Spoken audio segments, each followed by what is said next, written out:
Hey there, welcome to part 4 of secrets that the beauty industry does not want you to know about. Today we're talking about pigmentation. I'm going to tell you about a product that occurs in nature that is good for pigmentation, for acne, for inflammation of the skin, for dark spots, for excess melanin, so it lightens the skin. And then I'm going to show you one of the products that is touted to be kind of top of the range in its effects for acne and for blemishes and dark spots, and then we're going to break down the ingredients. Let's do it. So what is this wonderful product? It's called glycyrrhizin, or glycyrrhizin if you prefer. So glycyrrhizin occurs in nature, and essentially it's what you get in licorice root.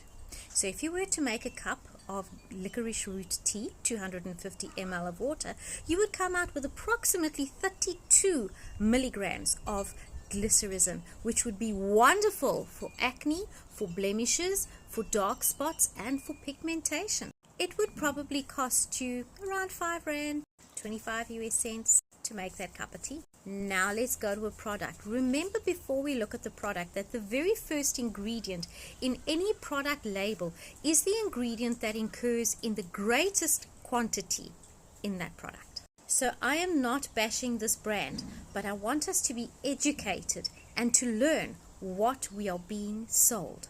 So when you search for products for anti-pigmentation for acne, you're going to come across Eucerin's Dermopure Triple Effect Serum. Let's look at what that triple effect is and how it happens. A short foray into their website will show up the ingredients. Look at the very first one. Aqua. What did we say about ingredients where the first ingredient is aqua? Aqua means water. You're paying for water. The next ingredient that is in the highest quantity is alcohol denatured, which is a preservative. Then you've got glycerin, which would cost you a couple of cents. You've got tapioca starch, which is a thickener. But I want to bring your attention down to where glycyrrhizin actually sits. It's the very last ingredient. So the least thing on there is glycyrrhizin. What is actually in there? Flying aboard, let's go look there. Salicylic acid. What's that? Aspirin. So aspirin is the anti-acne ingredient. Aspirin is the exfoliator, and aspirin is the thing that actually soothes the skin. Let's look at more of the ingredients. The buffer is something called sodium hydroxide. Any guesses with what that is? It's caustic soda, the stuff you clean your drains with. So you're buying water with aspirin, a little bit of caustic soda, and perhaps a trace of licorice root. Go to part 2 for a recipe that you can make at home that'll cost you next to nothing and it'll work much better.